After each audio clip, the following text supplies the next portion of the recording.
Hi everybody, this is Ina Nicosia, Tanya's middle sister, and I hope somebody's filming her face right now because I want to see the look of fear in her eyes when she realizes I'm going to speak at her retirement dinner. I know she's scared right now, but Tanya, I promise I'm really trying not to embarrass you. I just wanted to tell a story. I'm really sorry, Tanya, that I couldn't be there. It's a little bit long of a commute right now, and we're also at the end of our school year, so it wasn't possible for me to travel right now, but I just thought everyone would be interested in a story.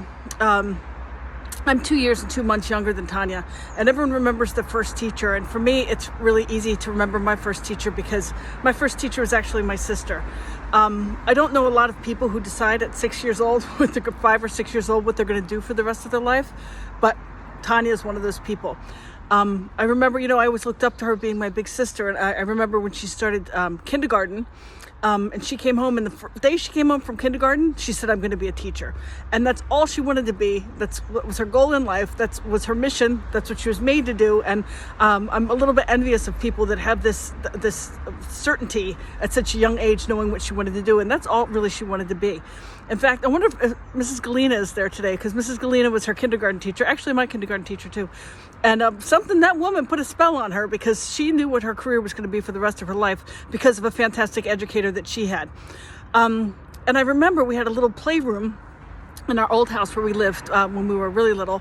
And actually, it was more when the house went up for sale, I was able to look at the plans of the house, and we thought it was a playroom.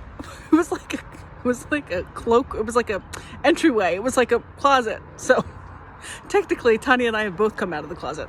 No, but so we had this little playroom, and my dad somehow managed to get us 2 little desks in there. So Tanya would come home from school every day, whether it was kindergarten or early primary, and she would take her papers and whatever she had learned that day, erase the answers, and teach me whatever she was taught that day. We played school every day.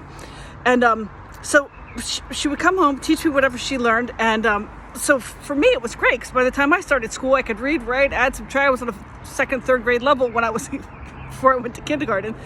But she was a tough teacher, and I hope her students remember that, that to be successful, it takes hard work.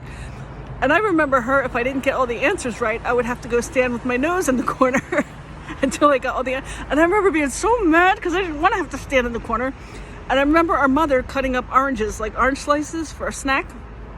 And she would take my orange slices and sit them on the table so I could smell. When a fresh cut orange, I could smell the oranges. But I'd stand in the corner. Couldn't get my oranges till I got all the answers right. So she was tough, and I hope her students remember that kind of tough love. But it takes a tough teacher to get good results. So actually, we were all very happy that Tanya went forward and became a teacher because there was a little period in her life where she decided she was going to be a nun.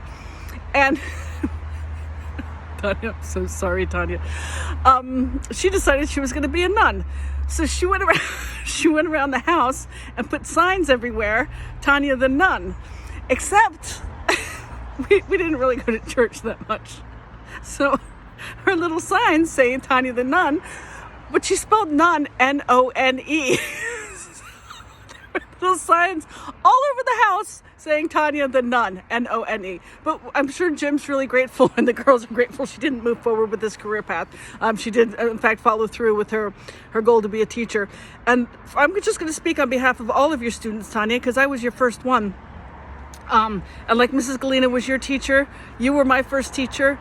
And I didn't go exactly the route that you did. I kind of took the long way. To decide that I wanted to be involved in education, and I've actually been able to open up my own private bilingual international school here in Switzerland. So I did follow my sister's footsteps and become an educator myself.